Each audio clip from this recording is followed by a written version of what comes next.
Permaculture is about designing sites that take care of everything. So on a permaculture site, we grow our own food, we harvest our own water, we make our own energy, we recycle all our waste. It's about living in balance with everything that is around us.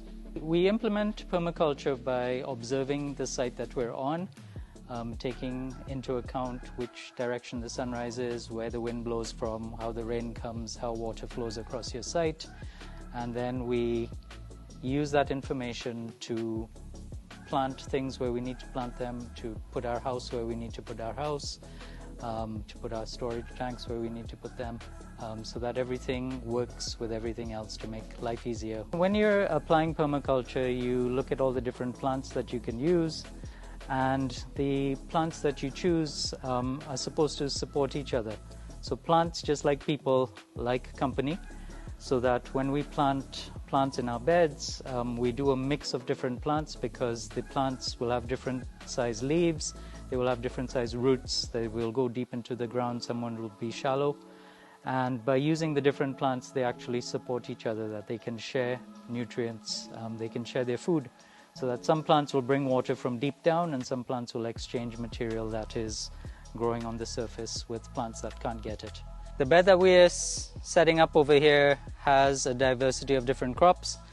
Down the middle, if you take a look, we have pineapples, and we have a guava plant, and we have some okra, as well as we planted some corn seeds. All of those things will grow tall, and that will give us space on the side to plant some of the other crops. So down the other side, we have melon, and we have some pak choi, while on the other side we have tomatoes and we have some lettuce.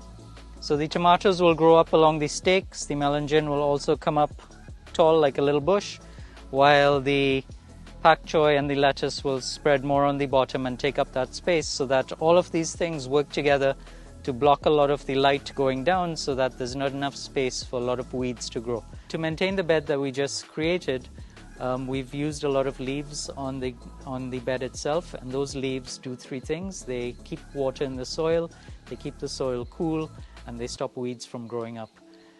Some of the other maintenance that you have to do there is just, if there are weeds, every day or every 2 days, just walk through and pull them up quickly before they grow too big.